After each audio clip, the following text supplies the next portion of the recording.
Hi everyone! Ngayong araw, wala tayong ibang gagawin kundi sasagutin natin ang mga facts o FAQs, mga kadalasang tanong tungkol sa theoretical driving course. Tanong mo, sagot ko. Welcome to GT Garage!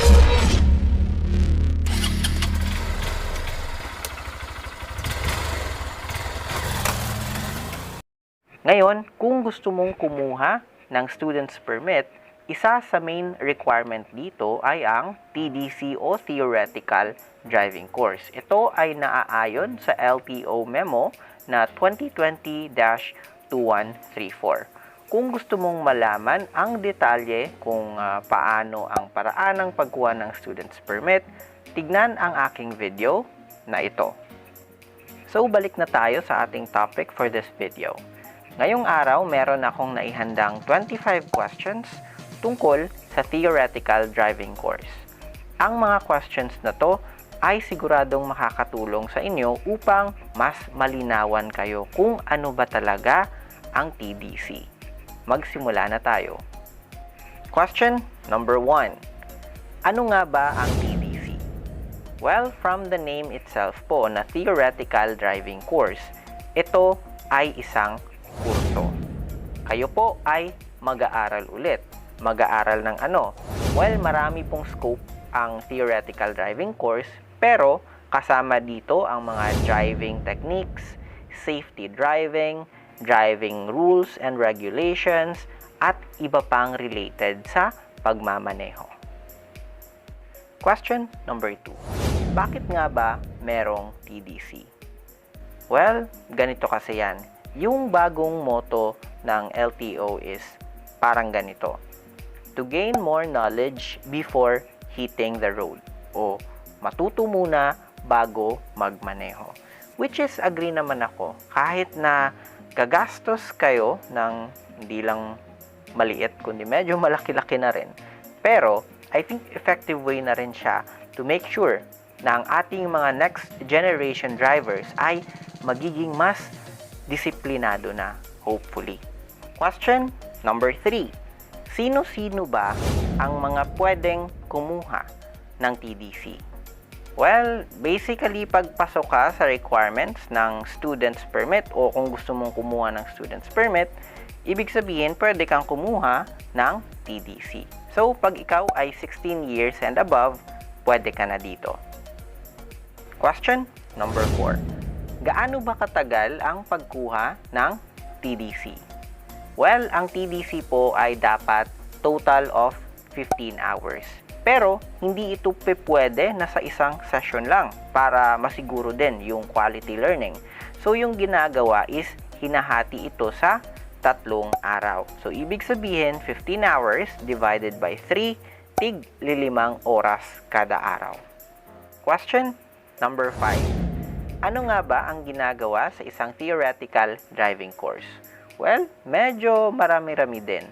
Pero, lahat ng ito ay classroom lecture lamang. Ano nga ba yung mga pinag-uusapan? Pwedeng pag-usapan yung mga uri ng lisensya na kailangan mo. Pwede ring pag-usapan ang mga safety tips. Pwedeng pag-usapan ang mga laws and fines sa kalsada. Pwede ring pag-usapan ang mga responsibilities ng isang driver at iba pa. Basta yung goal dito is dapat lahat ng mga drivers o yung mga bagong drivers natin ay maging mas responsable. Pang-anim, saan nga ba tayo pwedeng kumuha ng theoretical driving course? Well, dalawa lang naman yung posibleng sagot dyan. Una, pwedeng kumuha sa mga LTO accredited driving schools. Pangalawa, pwede naman sa DEC o yung tinatawag na Driver Education Centers. Yung yung LTO accredited driving schools, ito yung mga private driving schools. Yung DEC naman o Driver Education Center, ito yung pagmamay-ari or ito yung part ng programa ng LTO. Question number 7. Usapang pera tayo. Magkano nga ba yung theoretical driving course? Well, basing dun sa recent pananaliksik natin at sa ating source, legit na source, na si Sir Philip Mabala. Siya ay nagtatrabaho sa isang driving school. Shoutout na rin. It's TL Mabuhay na driving school. Thank you! Basing dun sa pricing nila at sa research ko rin, yung pinakamura ay nasa 1,500 to 2,000 pesos. Ngayon, that's for private schools. Paano naman yung nabanggit ko kaninang DEC or Driver Education Centers?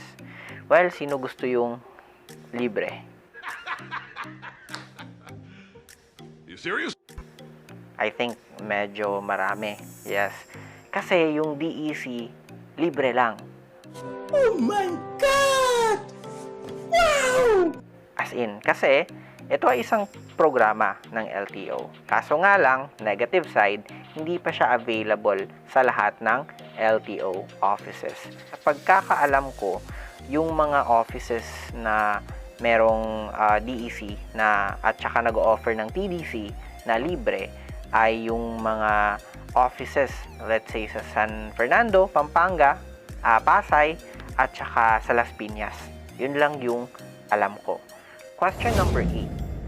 Paano nga ba yung pag-process ng online theoretical driving course sa mga private driving schools?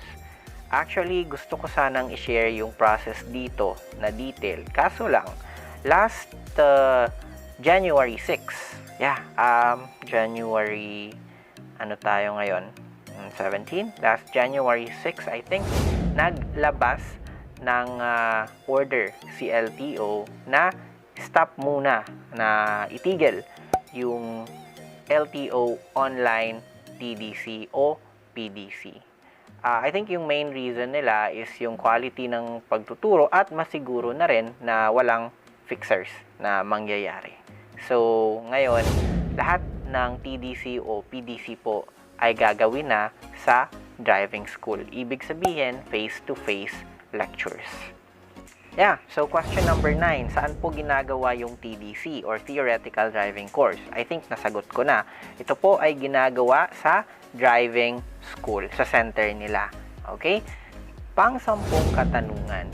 Meron bang exam yung Theoretical Driving Course? Meron po. Di ba sabi ko kanina, nahahati ito sa 3 araw. Unang araw, meron pong 50 item test. Pangalawang araw, meron pong 40 item test. At panghuling araw, which is yung deciding factor talaga, meron pong 100 item test. Yung passing po sa 100 item test is 80. Kailangan yung makakuha ng 80 upang kayo ay makapasa. Yung next question natin, question number 11, medyo related dyan. Paano po ba yung exam? Mahirap po ba? May time limit ba? Paano pag hindi ako nakapasa?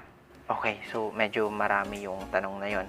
Well, yung exam po, good news. Unang-una sa lahat, bago ka kukuha ng exam, is bibigyan ka muna ng time para mag-review. At meron ding available reviewer sa driving school. Of course, hindi mo pwedeng dalhin yung reviewer pag sumasagot ka na. Hindi mo pwedeng buklatin yung aklat at hanapin yung sagot doon. Another one, pag ikaw po ay na-fail, bibigyan ka po ng chance na mag-retake. That's for free. Depende po siguro sa driving school. Yung alam ko, nagbibigay sila ng 3 tries or 3 ulit na pagkuha ng exam, final exam ng TDC. Ngayon, paano kung ako ay na-fail dun sa 3 tries na yon? Una, fail. Pangalawa, fail. Pangatlo, fail. Grabe naman. Okay, so pag nangyari yan, kailangan mong umulit ng iyong theoretical driving course. At kailangan mong maghintay ng 1 pang buwan para makapag-enroll ulit. Question number 12. Meron na po akong theoretical driving course certificate. Paano ko po ito ipapasa sa LTO? Well, wag mo nang problemahin yan. Dahil yung LTO po at yung driving school nyo, meron na po silang electronic system na kung saan pag na-upload na yung inyong TDC completion or certificate, automatic na makikita dun sa LTO system na pasado ka na. Kumbaga, nandun na yung pangalan mo sa list of passers. Pero as additional proof, magbibigay yung driving school ng certificate sa'yo. Pwede mo ring dalhin yan, pero actually, hindi na kailangan. Question number 13. Ano po ang next step pagkakuha ko ng TDC? Well, basically, i-comply mo na yung ibang requirements mo sa pagkuha ng student's permit at pumunta ka na sa LTO. Question number 14. Na-complete ko na po ang theoretical driving course. Hanggang kailan po ako pwedeng mag-apply ng student's permit? Well, good question. I think yung punto dito is meron bang expiration yung theoretical driving course na certificate pag na-complete mo na siya? Well, wala pong expiration. Kahit kailan, pwede mong magamit ang iyong TDC certificate. Question number 15. Bago pa lang po ako sa location namin, paano ko po malalaman kung accredited ba yung driving school na to? Okay. Meron akong ipopost na link sa baba. Andito lahat ng accredited. It's an updated one. Andito lahat ang accredited driving school list. LTO accredited yan. So, check nyo lang. Search mo lang kung nandyan yung pangalan ng driving school. Question number 16. Paano po ba yung exam? Multiple choice ba? Yes, multiple choice po. Wala pong enumeration, wala pong fill in the blanks, multiple choice lahat. Question number 17. Madali lang ba yung exam? Medyo subjective yung tanong na to. Well, para sa akin, yes, madali lang yung exam. Bakit? Imagine meron ka ng 15 hours na lecture. Meron ka pang reviewer. Bibigyan ka ng ample time to review. Tapos kada araw nag-e-exam. So, pag umabot ka na sa final exam ng TDC, napakadali na lang talaga. Question number 18. Hindi po ako marunong mag-English, pwede po bang Tagalog? Okay. Dalawa naman yung option eh. Pwede kang gumamit ng questionnaire na Tagalog, pwede din yung English. Kung saan yung mas madali at mas komportable ka, yun yung piliin mo. Question number 19. Pwede po ba yung TESDA certificate? Okay, I think yung tinatanong dito is yung national or NC. National certificate. Well, sa pagkakaalam ko po, hindi po TDC yung NC or national certificate. So, hindi po yan tinatanggap. Yung tinatanggap lang talaga dun sa mga accredited driving schools at inform po of theoretical driving course. Question number 20. Saan po ba dapat mauuna? Pag-apply ng TDC o pag-apply ng student's permit? Well, yung dapat po or yung una nyo pong dapat na i-process is yung TDC. Dahil po, hindi po kayo makakapag-process ng student's permit dahil nga yung TDC ay basic requirement po sa pagkuha ng student's permit.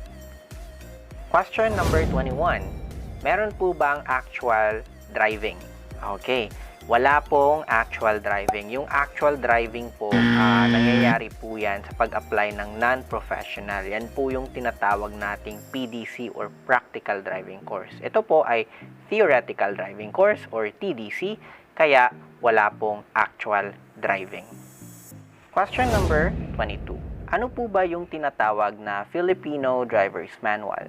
Well, ito lang naman po ay isang booklet na naglalaman ng mga rules, tips at guidelines sa pagmamaneho. Layunin po ng LTO na dapat lahat ng mga magiging driver at mga driver ay meron pong Filipino Driver's Manual. So, ano yung kaugnay niya sa pagkuha ng TDC? Sa last day nyo po, kailangan nyong dalhin ang inyong driver's manual. Saan po ba ito nakukuha? Kung gusto mong bumili ng physical copy, available siya sa inyong mga driving schools. Siguro sa halagang 300 to 350 pesos. Pero hindi naman talaga required na bilhin yung hard copy nun. Kung gusto mo, pwede mo itong i-download yung soft copy niya. Kung hindi ka sure kung saan ito kukunin, meron din akong link sa aking description box. Tignan lamang at i-download ang PDF file na ito. Question number 23. Nakuha ko po yung aking TDC sa Maynila. Nasa Davao po ako ngayon due to lockdown. Pwede ko po bang magamit yung TDC dito sa LTO sa Davao? Well, yes po. Okay na okay. Kahit saang lupalop sa Pilipinas, accepted po sa LTO offices ang iyong TDC. Question number 24. Ako po ay nakapagbayad na at nasimulan ko na yung aking TDC. Subalit, hindi ko po ito na patuloy dahil po umuwi po ako ng probinsya. Kailan ko po ito pwedeng i-continue?